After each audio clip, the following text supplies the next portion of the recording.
Pouvoir illimité, changer de vie avec la PNL, le livre référence, Anthony Robbins.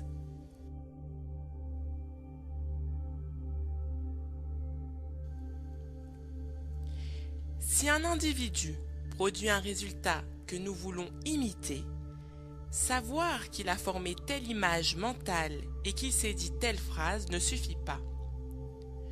Nous avons besoin d'outils plus affûtés pour accéder véritablement à ce qui se passe dans son esprit.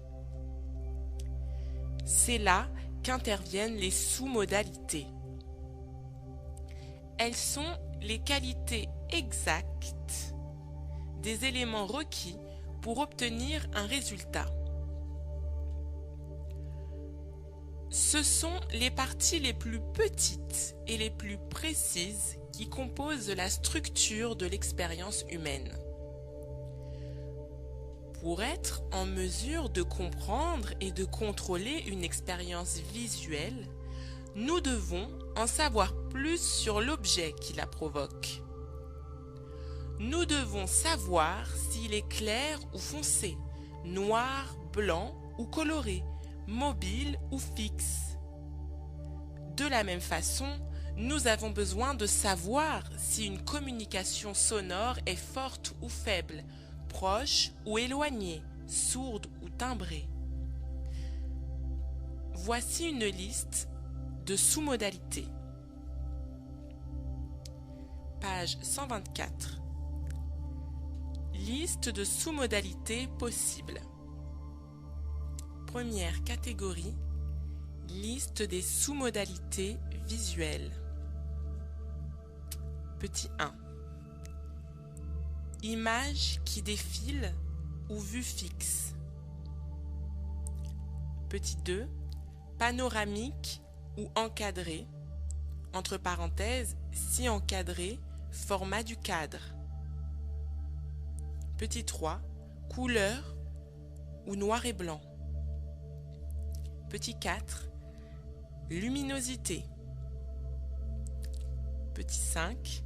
Taille de l'image, entre parenthèses, grandeur nature, plus grand, plus petite. Petit 6. Taille de l'objet central. Petit 7. Je figure ou non dans l'image. Petit 8. Distance entre l'image et moi.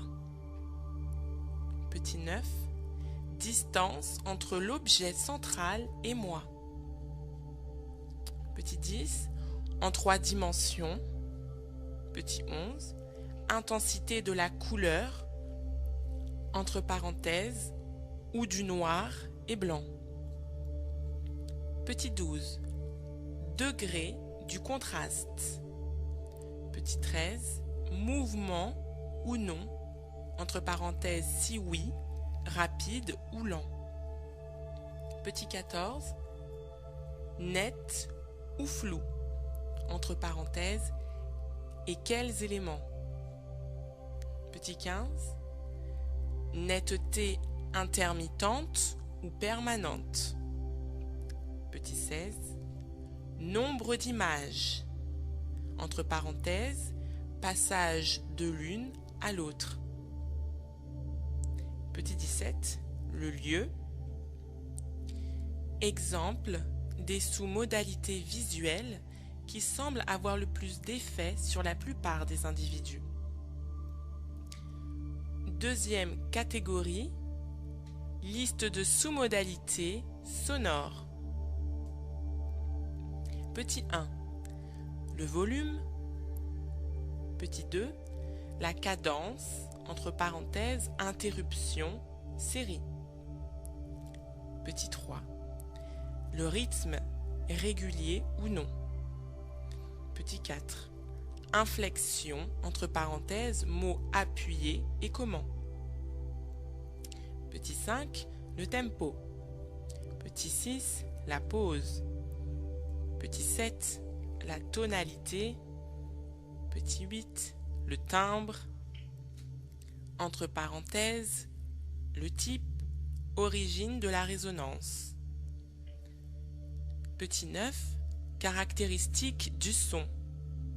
Entre parenthèses, rauque, suave, etc. Petit 10, déplacement du son dans l'espace. Troisième catégorie, liste de sous-modalités possibles kinesthésiques. Petit 1, température. Petit 2, texture. Petit 3, vibration. Petit 4, pression. Petit 5, mouvement. Petit 6, durée. Petit 7, permanent ou intermittent. Petit 8, intensité. Petit 9, le poids. Petit 10, densité. Petit 11, emplacement. Quatrième catégorie, liste de sous-modalités possibles, douleur. Petit 1, picotement. Petit 2, chaud ou froid. Petit 3, crampe. Petit 4, vive ou sourde. Petit 5, pression. Petit 6, durée. Petit 7, intermittente, entre parenthèses, pulsation, etc. Petit 8, emplacement. Autre distinction importante. L'image est-elle associée ou dissociée? J'appelle image associée une image dans laquelle vous avez l'impression de vous trouver vraiment, où vous voyez, où vous entendez et où vous sentez ce qui vous entoure comme si vous étiez effectivement en chair et en os dans le temps et le lieu où l'événement se produit. Une image dissociée est au contraire celle d'une scène que vous avez l'impression d'observer de l'extérieur. Voir une image dissociée de vous-même, c'est comme regarder un film fait sur vous. Essayez pendant un instant de vous rappeler une expérience agréable que vous avez faite récemment.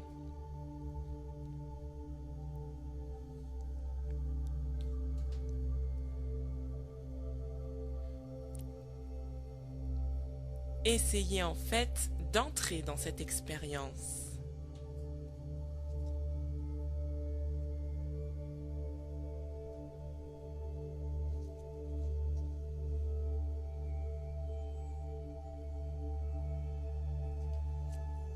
Regardez ce que vous avez vu. Événements, images, couleurs, lumière, etc. Écoutez ce que vous avez entendu. Voix, sons, etc.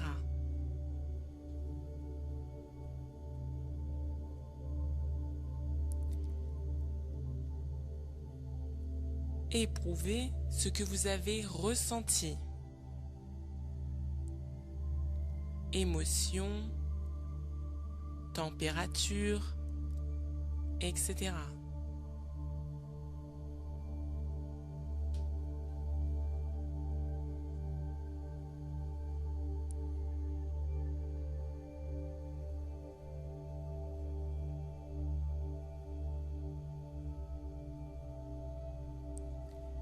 Observez l'impression que cela vous procure.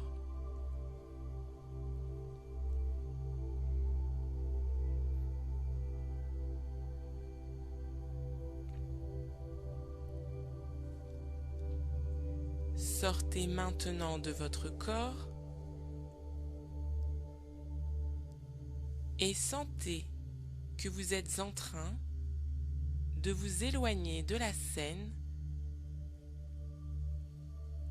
mais que vous vous placez à un endroit d'où vous pouvez toujours vous observer.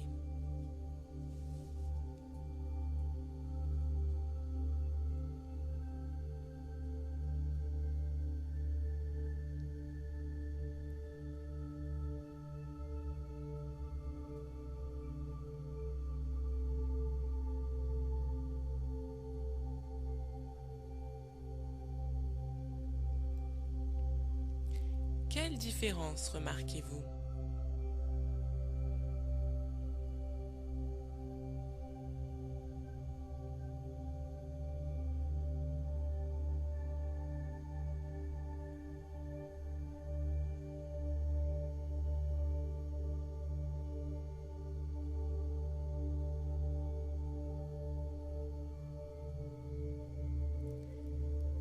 Dans quel cas les sensations étaient-elles les plus vives?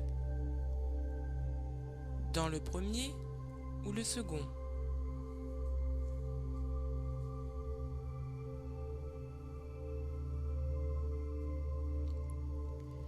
Vous connaissez maintenant la différence entre une expérience associée et une expérience dissociée.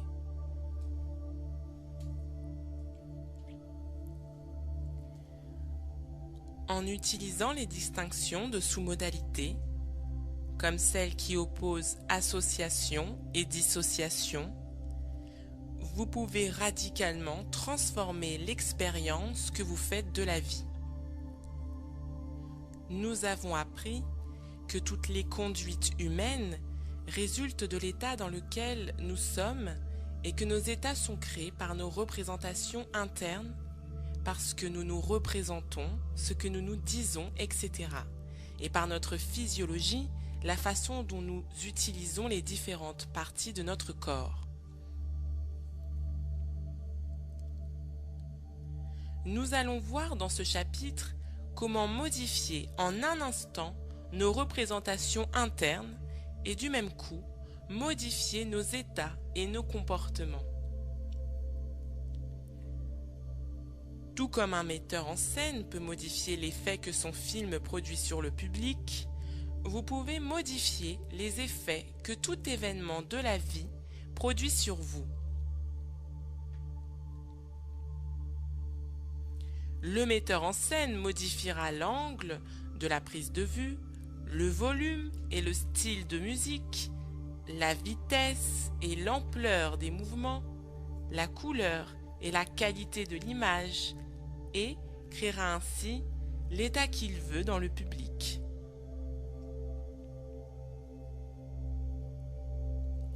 Vous pouvez diriger votre cerveau de la même façon afin d'engendrer les états et les comportements qui contribuent à vos besoins les plus chers. Et je vais vous montrer comment.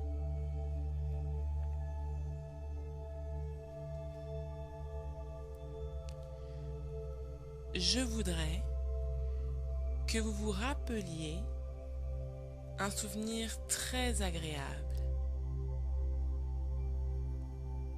Ce peut être un souvenir ancien ou récent.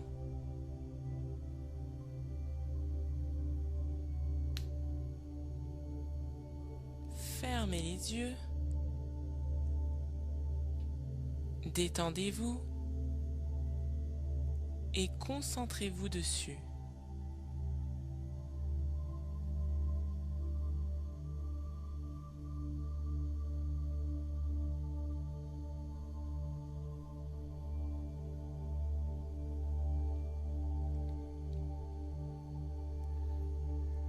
Essayez maintenant de rendre cette image de plus en plus claire.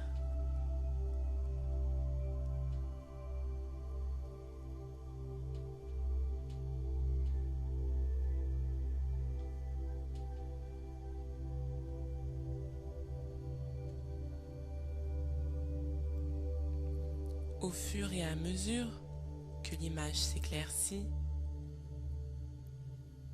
notez les transformations de votre état.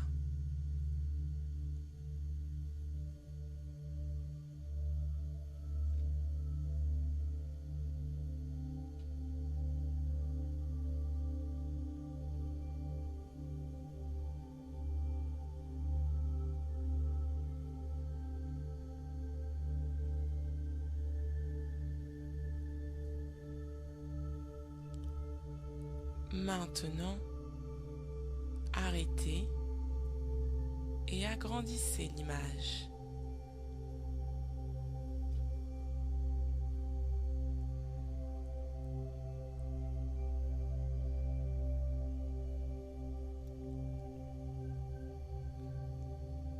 Que se passe-t-il quand vous agissez sur elle?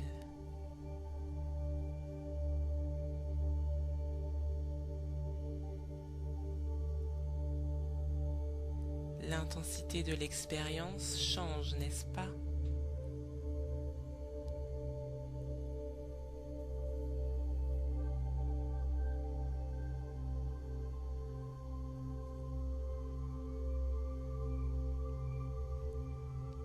Chez la plupart des gens, éclaircir, agrandir et rapprocher une image la rendent plus puissante et plus agréable.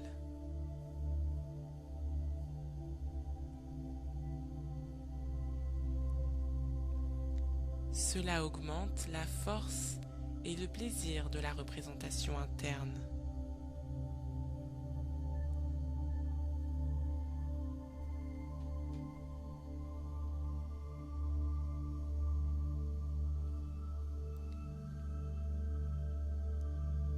Cela vous met dans un état de puissance et de joie plus grande.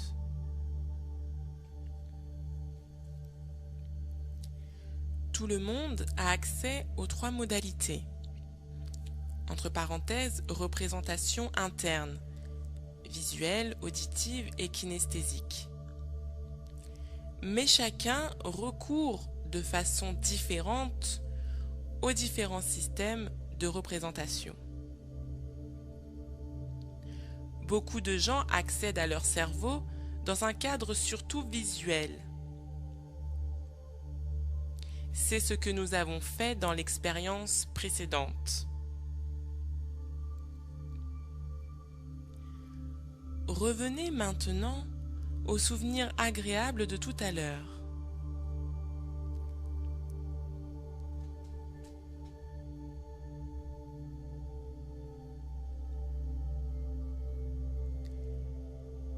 Augmentez le volume des voix et des sons que vous entendez.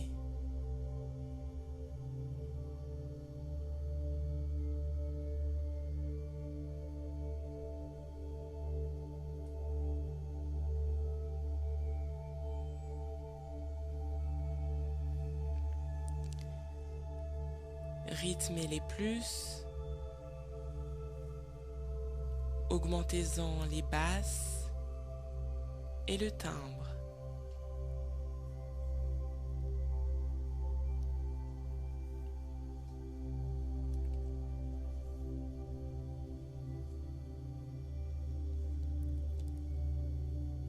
Faites ensuite de même avec les sous-modalités kinesthésiques. Rendez votre souvenir plus chaud, plus mou, plus doux que précédemment.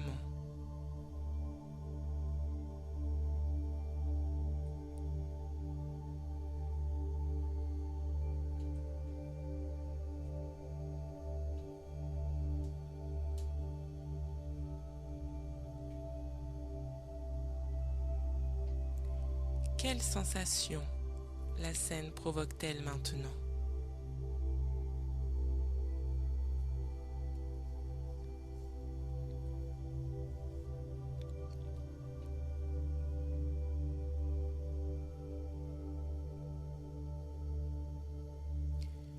Tout le monde ne répond pas de la même façon. Les éléments kinesthésiques, en particulier, provoquent des réactions différentes selon les individus. Mais, pour la plupart d'entre nous, éclaircir et agrandir une image la renforce. Cela donne à la représentation interne plus d'intensité, plus d'attrait et surtout, cela met dans un état plus constructif, plus fécond. Lorsque je fais faire ces exercices lors de mes séminaires, je réussis à voir exactement ce qui se produit dans l'esprit des gens en observant les modifications de leur physiologie.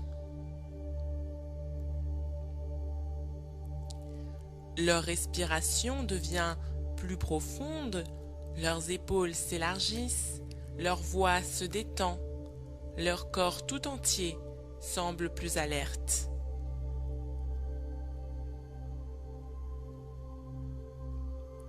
Faisons le même exercice avec une image négative.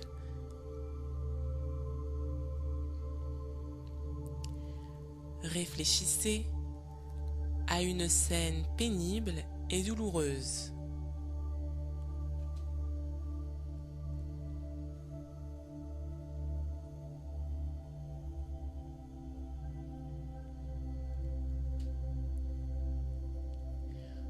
Augmentez-en maintenant la luminosité.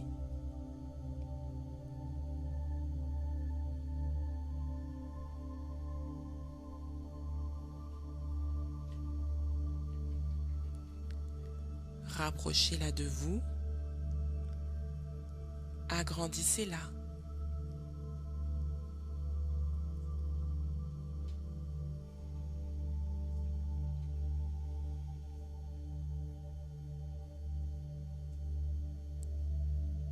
Que se passe-t-il dans votre cerveau?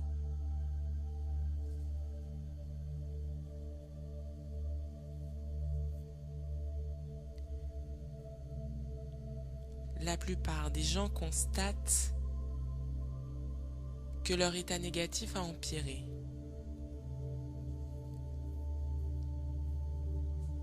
Maintenant, reprenez l'image du début.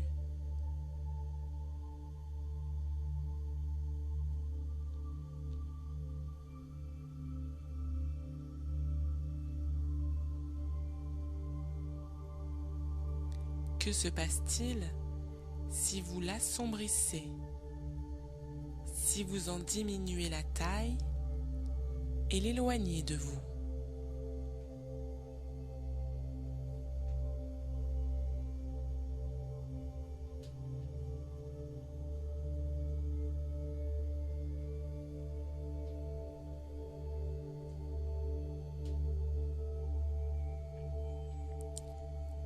Notez les différences d'impression.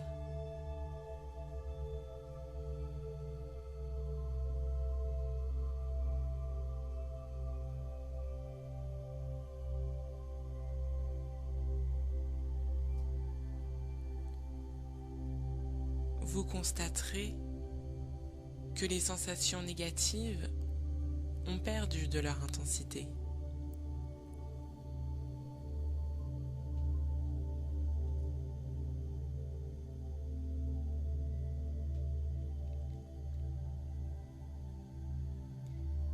Essayez la même expérience avec d'autres modalités.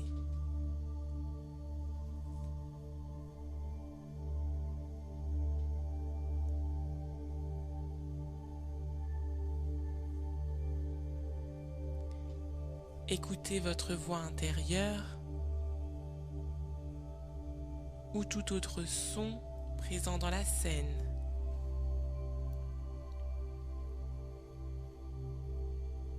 Et donnez-lui un ton élevé, martelé.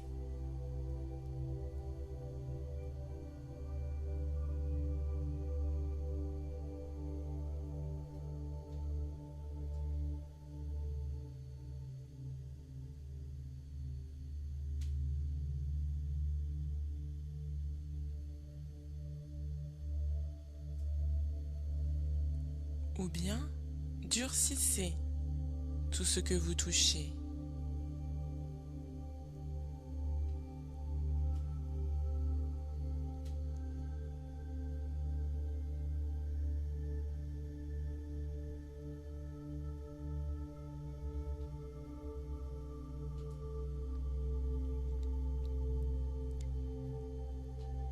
il est vraisemblable que la même chose va se reproduire.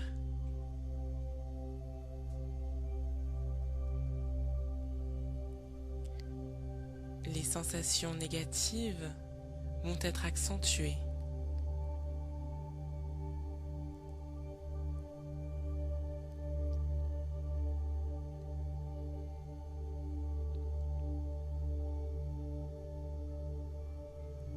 Je le répète, mais je ne veux pas que vous considériez ces exercices d'un point de vue théorique. Je souhaite que vous les exécutiez en vous concentrant et en notant soigneusement les modalités et sous-modalités qui ont le plus de pouvoir sur vous.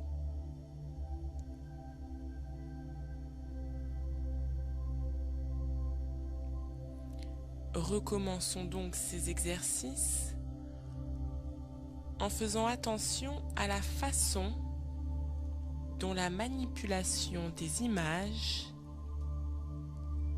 modifie l'impression qu'elles font.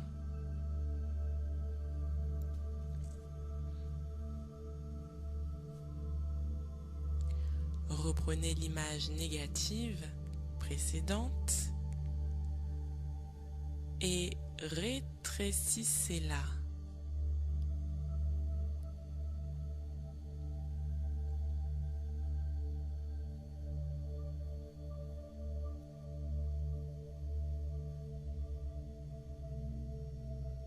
Soyez conscient de ce qui se passe au fur et à mesure qu'elles rapetissent.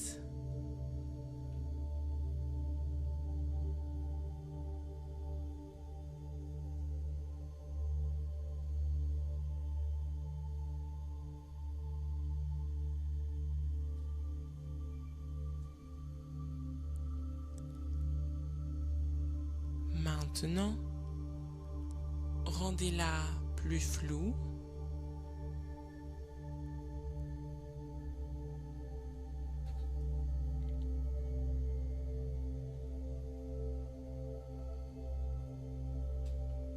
Plus obscure et plus difficile à voir.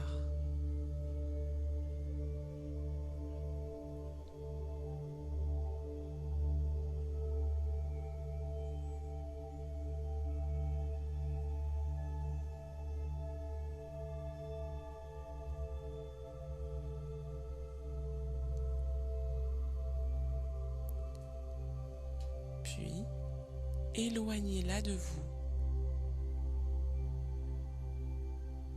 Repoussez-la jusqu'à ce que vous la voyiez à peine.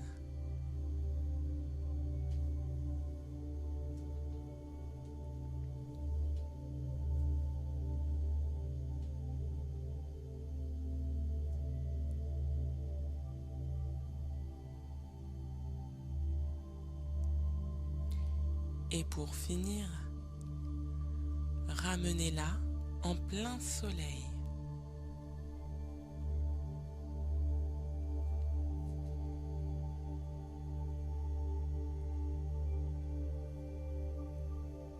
Notez ce que vous entendez, voyez et ressentez au fur et à mesure qu'elle disparaît.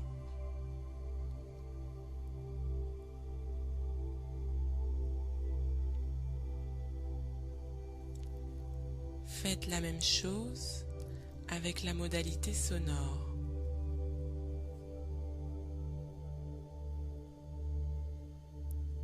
Diminuez le volume des voix que vous entendez.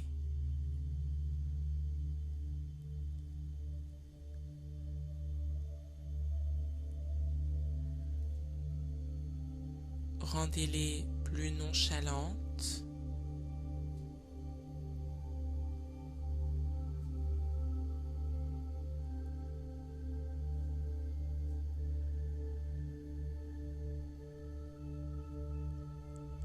Ôtez-leur leur rythme et leur vigueur.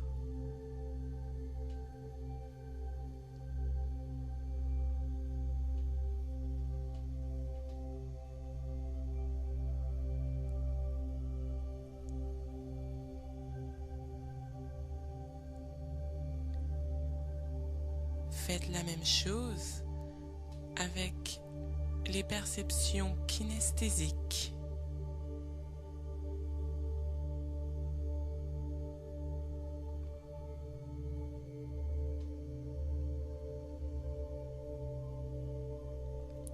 Qu'arrive-t-il à l'image négative?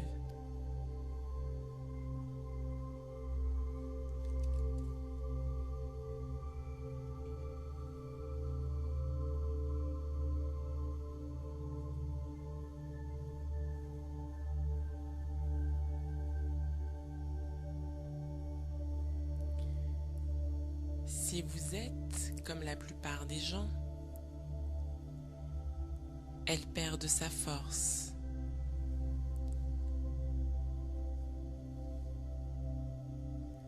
Elle devient moins intense,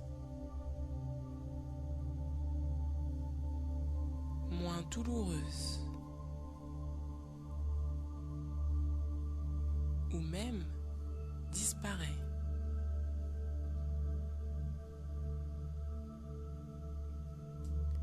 Vous pourriez en faire autant avec un événement du passé qui vous a causé beaucoup de chagrin. Le dissoudre et le faire disparaître complètement.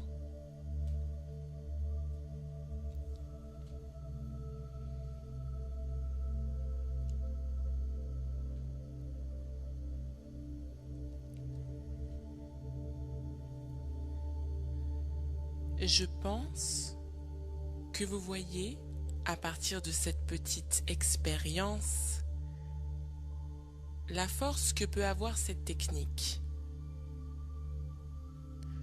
En quelques minutes seulement, vous avez réussi à augmenter une sensation positive et à diminuer une sensation négative. Dans le passé, vous étiez à la merci de vos représentations internes. Vous savez désormais qu'il n'est pas nécessaire que les choses se passent ainsi. Cela revient à dire qu'au fond, vous pouvez vivre de deux façons. Ou bien laisser votre cerveau vous diriger, comme il le faisait dans le passé, le laisser vous projeter n'importe quelle image, son ou sensation, et réagir automatiquement comme un véritable chien de Pavlov, ou bien choisir de diriger consciemment votre cerveau, lui donner les directives que vous désirez lui donner, débarrasser les images négatives de leur force, vous les représenter d'une manière qui ne vous affaiblisse plus, d'une manière qui vous permette de les manier efficacement. Ne vous êtes-vous jamais retrouvé devant une tâche si énorme que vous n'imaginez même pas pouvoir en venir à bout et que donc vous n'avez même pas entamé? Si vous vous la représentez plus petite, vous aurez l'impression d'être capable de l'accomplir. Et au lieu de vous sentir dépassé, vous prendrez les mesures nécessaires. Je sais que cela peut paraître simpliste, et pourtant, quand on essaye, on s'aperçoit qu'en modifiant ces représentations internes, on peut modifier l'impression que donne une chose à accomplir et donc sa façon d'agir. Et bien sûr, vous savez maintenant qu'il est possible d'exalter les expériences agréables, de prendre en considération les petites joies de l'existence et d'en augmenter l'importance, d'en faire le rayon de soleil de la journée et de vous sentir aussitôt plus léger et plus heureux.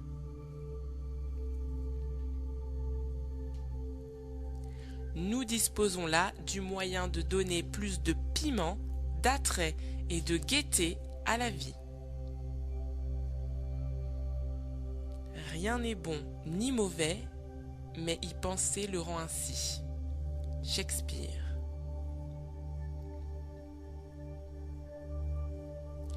Vous vous rappelez qu'au premier chapitre, nous avons parlé de la marchandise des rois. Les rois gouvernaient leur royaume. Eh bien, votre royaume, c'est votre cerveau.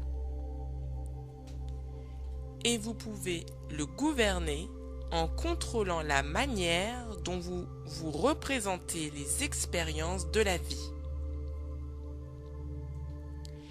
Toutes les sous-modalités dont nous avons parlé disent au cerveau ce qu'il doit ressentir. Rappelez-vous en effet ceci. Nous ne savons pas exactement de quoi est réellement faite la vie. Nous ne connaissons que la représentation que nous nous en faisons.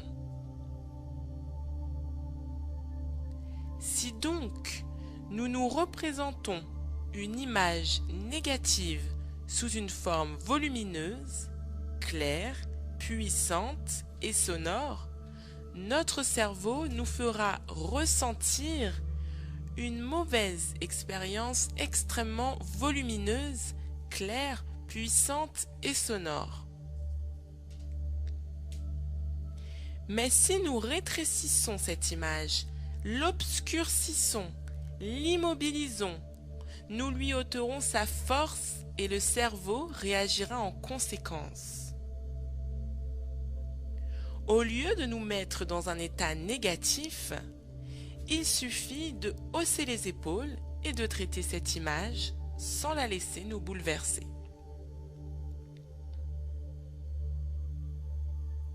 Le langage nous donne beaucoup d'exemples du pouvoir de nos représentations.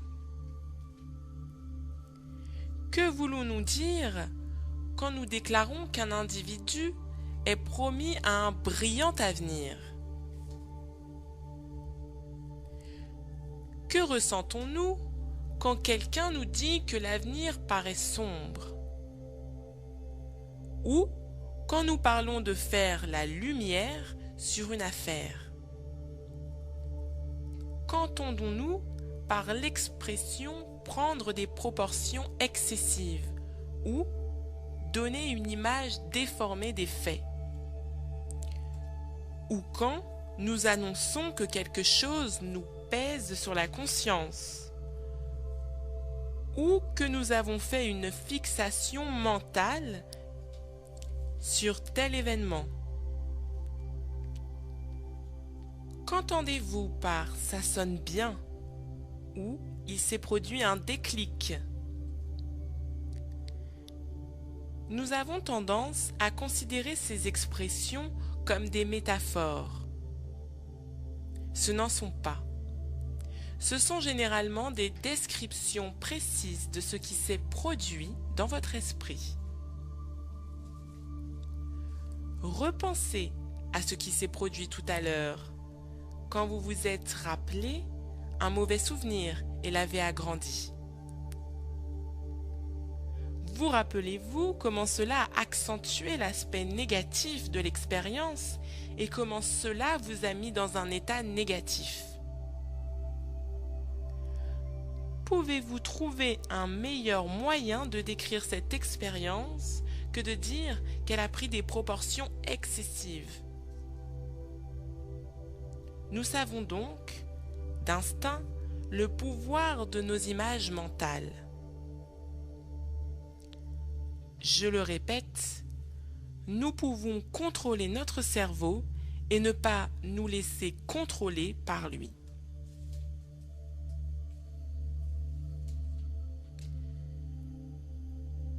Voici un exercice simple qui pourra aider beaucoup de gens.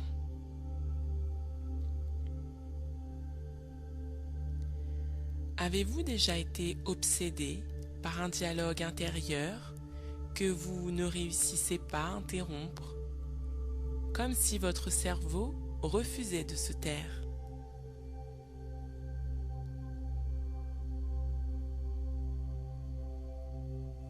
Si cela vous arrive encore, essayez simplement de baisser le volume.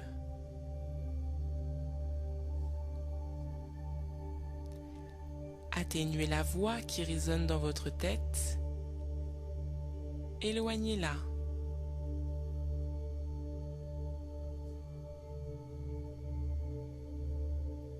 Cela suffit souvent pour régler le problème.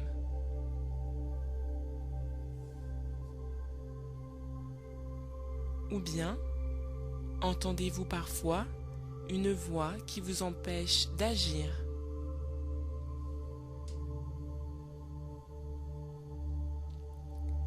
Laissez-la désormais dire la même chose. Mais donnez-lui un ton enjôleur, presque câlin. Mais non, tu ne peux pas faire ça.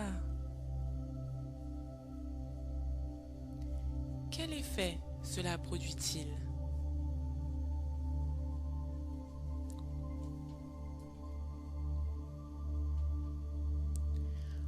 En principe, vous allez avoir très envie de faire ce que la voix vous interdit de faire. Curieux, non?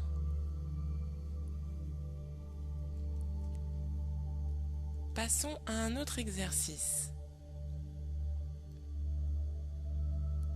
Cette fois-ci, pensez à quelque chose que vous étiez très désireux de faire.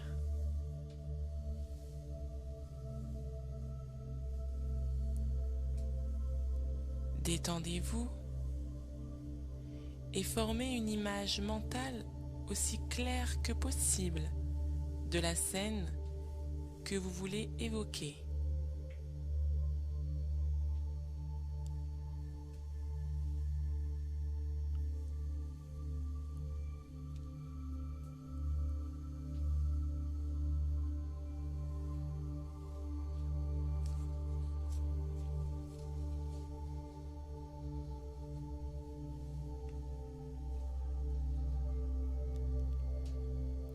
Prenez votre temps et répondez à mes questions une par une.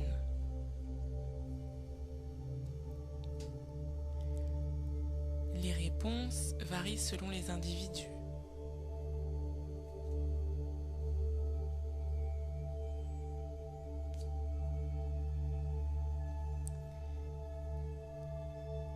Voyez-vous la scène comme un film ou comme une vue fixe?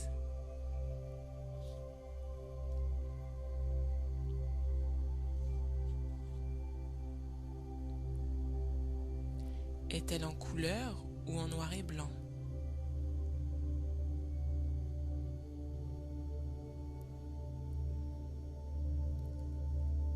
Est-elle proche ou éloignée?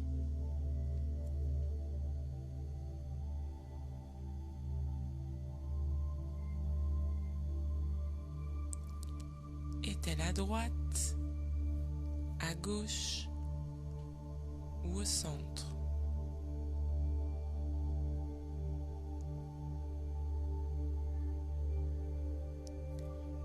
Est-elle dans le haut, le bas ou le milieu de votre champ de vision?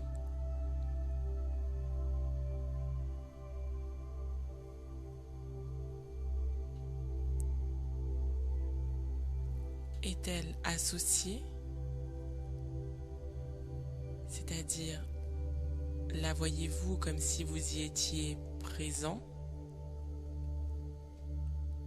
ou dissociée, c'est-à-dire la voyez-vous comme un observateur extérieur?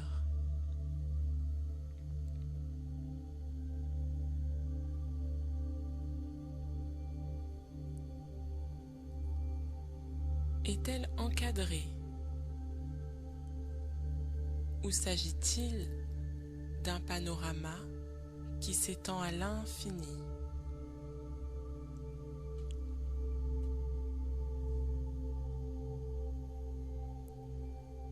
Est-elle claire ou sombre?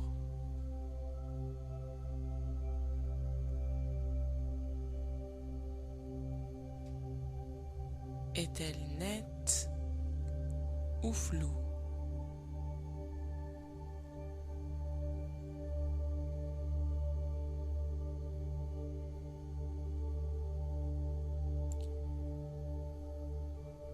Tout en faisant cet exercice, notez les sous-modalités qui se manifestent avec le plus d'intensité.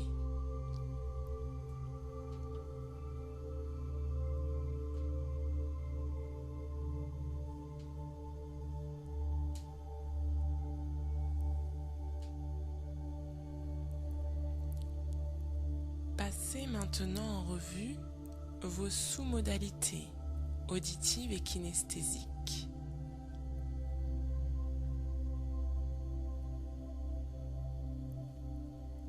Quand vous écoutez ce qui se passe,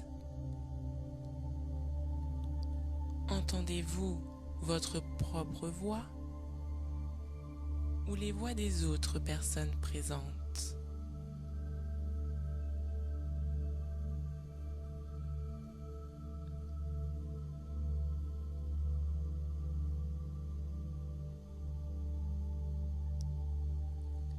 Entendez-vous un dialogue ou un monologue?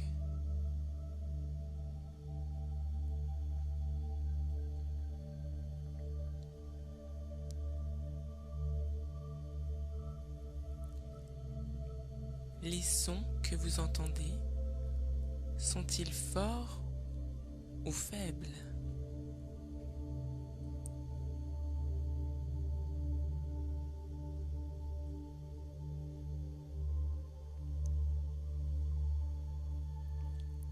Présentent-ils des inflexions variées ou sont-ils monocordes?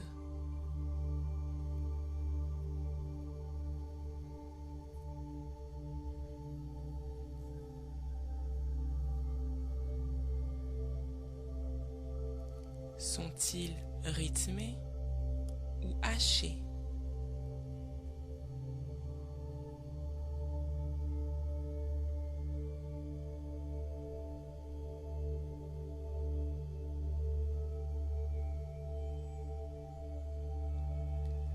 Le rythme est-il rapide ou lent?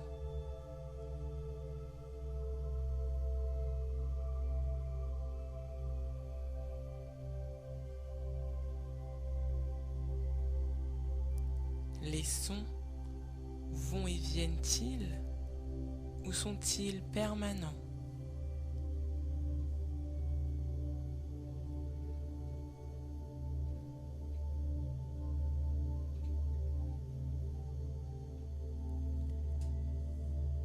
Quelle est la phrase principale que vous entendez ou que vous vous dites à vous-même?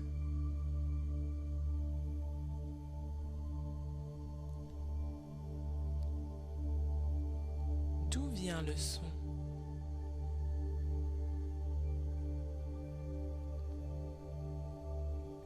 Quand vous touchez, est-ce dur ou mou? Chaud ou froid?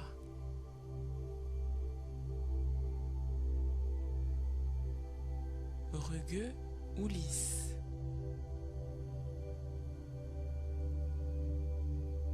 Souple ou rigide?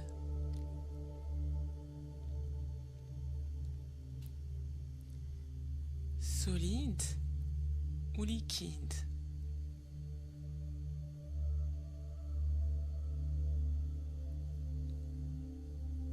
Pointu ou émoussé?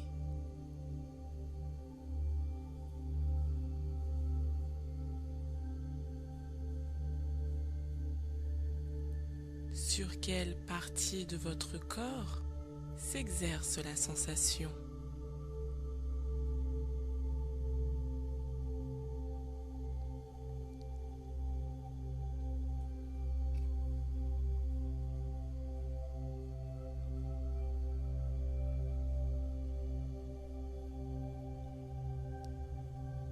Est-ce sucré ou aigre?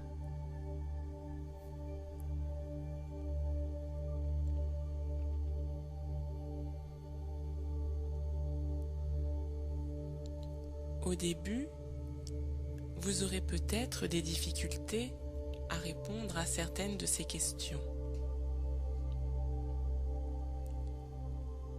Si par exemple, vous avez tendance à former vos représentations internes sous forme kinesthésique, vous allez vous dire que vous ne voyez pas d'image. Sachez cependant que c'est une croyance et que tant que vous vous y tiendrez, elle sera vraie.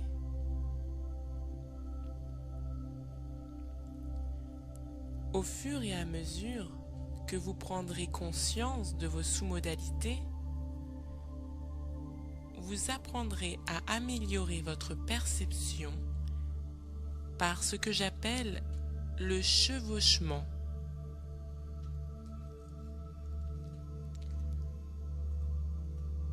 En attendant, si vous êtes surtout auditif, par exemple, mieux vaut commencer par vous accrocher à tous les souvenirs sonores que vous avez de la scène. Puis une fois que vous aurez composé une représentation interne riche et féconde, il vous sera beaucoup plus facile d'y introduire un cadre visuel afin de travailler sur les sous-modalités visibles ou bien un cadre kinesthésique pour faire intervenir des sous-modalités kinesthésiques.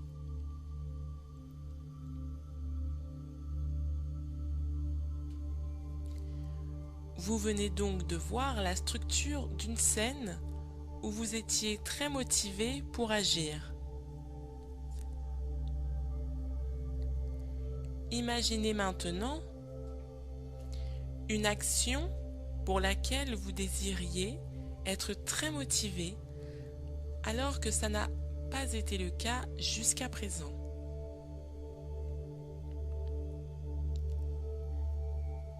Formez-en une image mentale.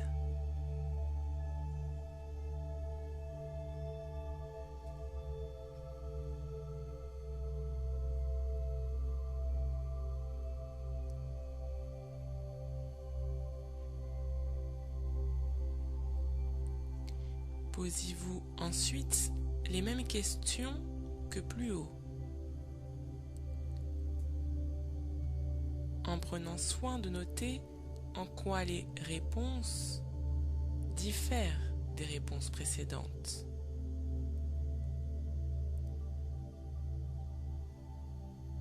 Vous passerez ainsi en revue toutes les sous-modalités visuelles, auditives et kinesthésiques.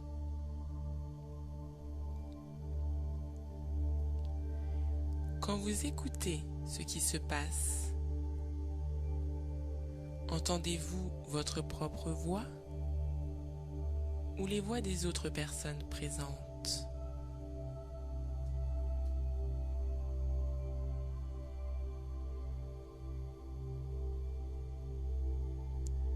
Entendez-vous un dialogue ou un monologue?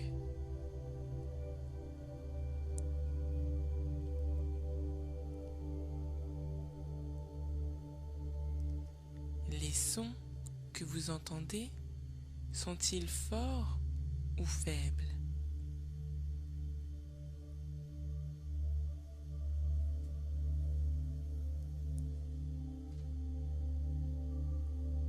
Présentent-ils des inflexions variées ou sont-ils monocordes?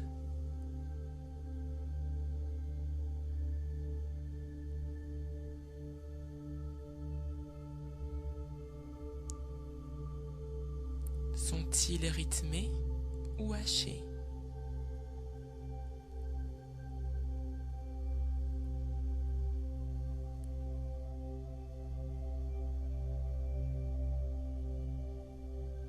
Le rythme est-il rapide ou lent?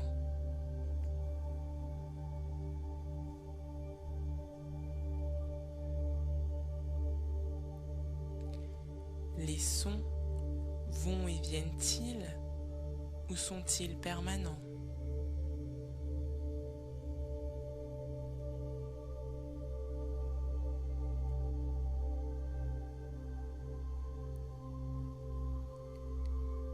quelle est la phrase principale que vous entendez ou que vous vous dites à vous-même?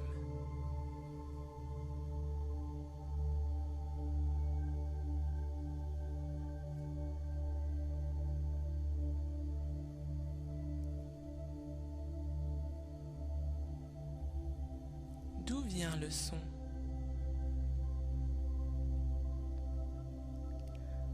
Lorsque vous touchez, est-ce dur ou mou?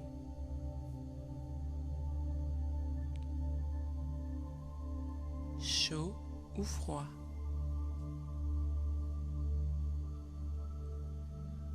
Rugueux ou lisse? Souple ou rigide?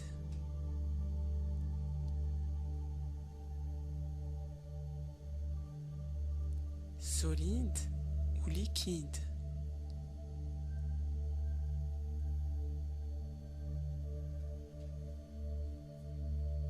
Pointu ou émoussé?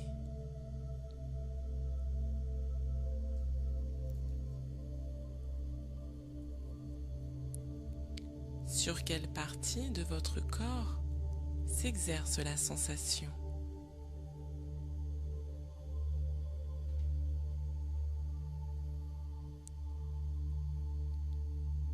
Est-ce sucré ou aigre?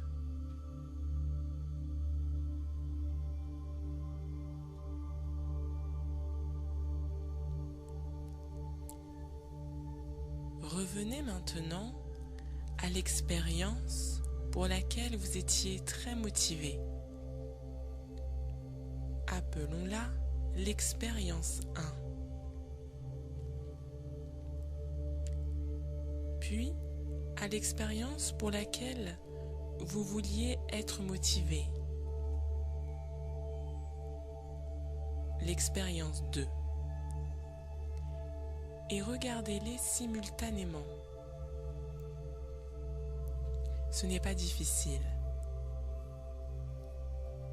Imaginez votre cerveau comme un écran de télévision coupé en deux. Et regardez les deux images à la fois. Il y a des différences de sous-modalité, n'est-ce pas?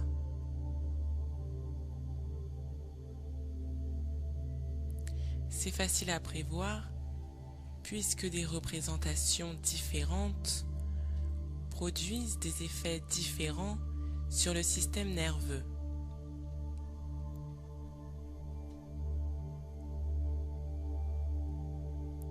Reprenez maintenant les sous-modalités dont nous savons qu'elles sont motivantes et petit à petit, rectifions les sous-modalités de l'expérience où nous ne sommes pas encore motivés, l'expérience 2, afin de les amener au niveau de celle pour laquelle nous sommes motivés. Entre parenthèses, les sous-modalités de l'expérience 1.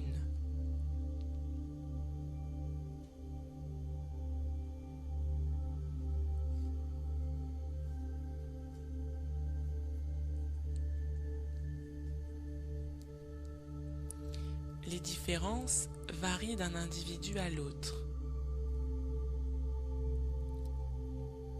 Mais il y a de fortes chances pour que l'image de l'expérience 1 soit plus claire que celle de l'expérience 2.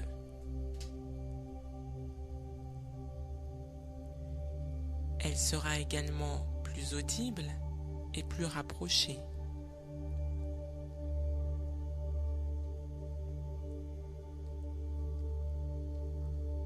Concentrez-vous sur ces différences et agissez sur la deuxième représentation de manière qu'elle devienne de plus en plus semblable à la première.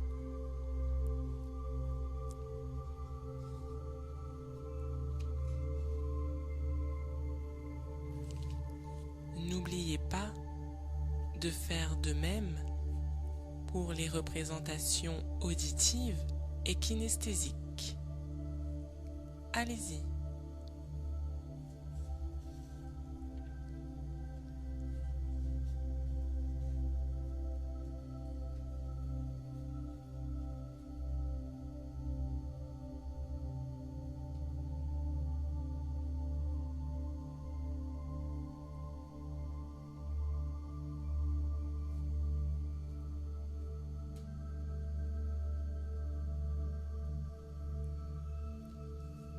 Quelle impression vous fait maintenant l'expérience d'eux?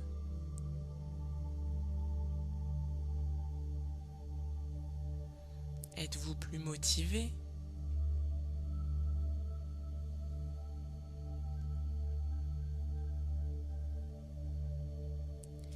Cela devrait être le cas si vous en avez aligné les sous-modalités sur celles de l'expérience 1. Par exemple, si la scène 1 était animée et la scène 2 fixe, vous avez animé la scène 2. Si la scène 1 était en haut et à droite, claire et proche, vous avez mis la scène 2 dans les mêmes conditions, etc.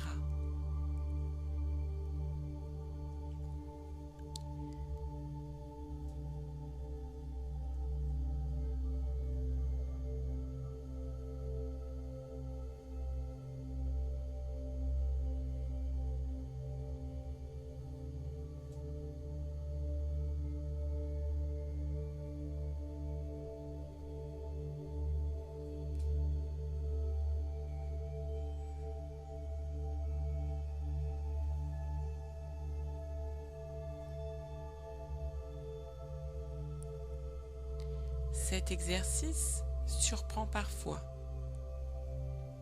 Pourtant, si l'on y réfléchit, il est assez logique. Si vous connaissez les indications représentatives qui mettent votre esprit dans un état particulier et que vous appliquiez ces indications à une expérience, vous réagirez comme ces indications ordonnent à votre système nerveux de réagir face à cette situation.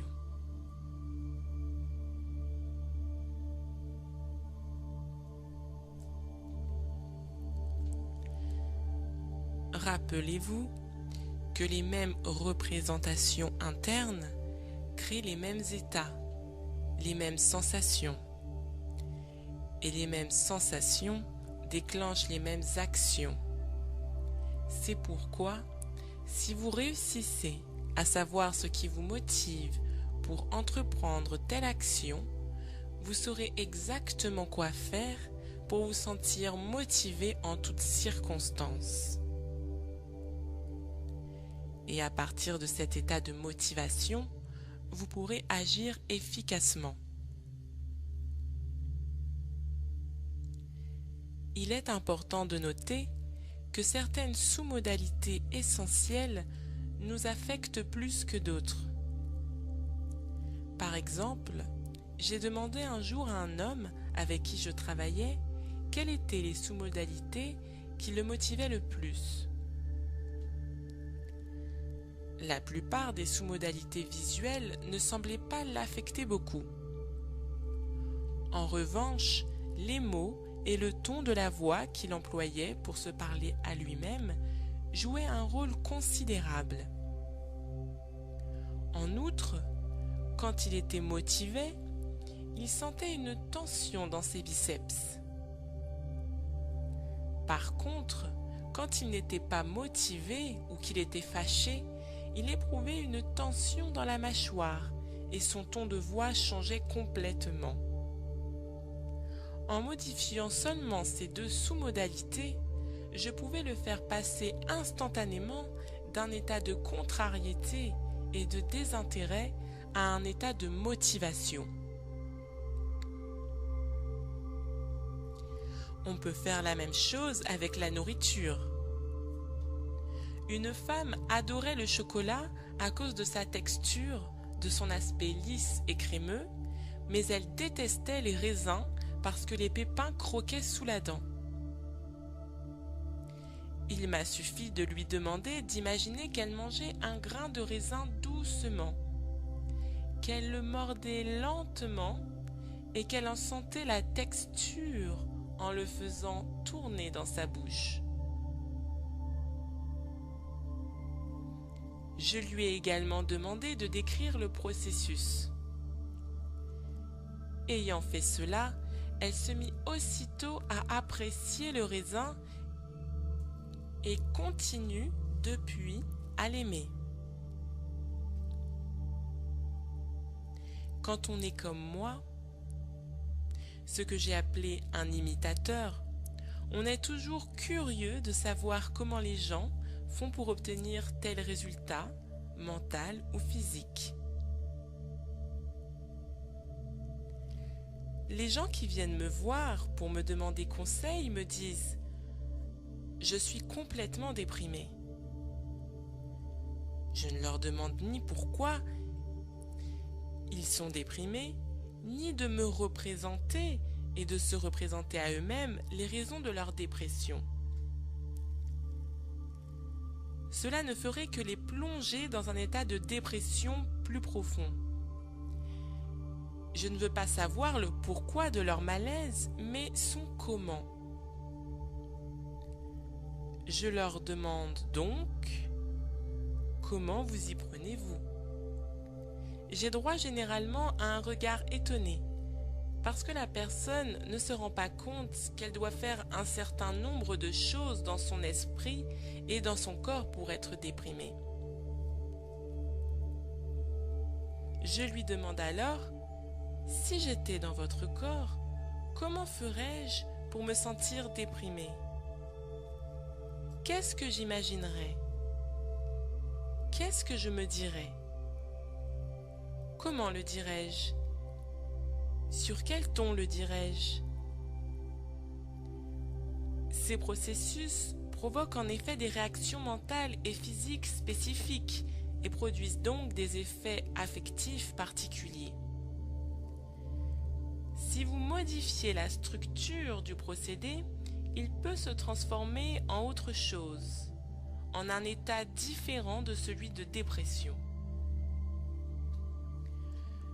Une fois que vous savez consciemment comment vous faites certaines choses, vous pouvez commencer à faire marcher vous-même votre cerveau et à créer les états qui vous aident à vivre de la manière que vous désirez et que vous méritez.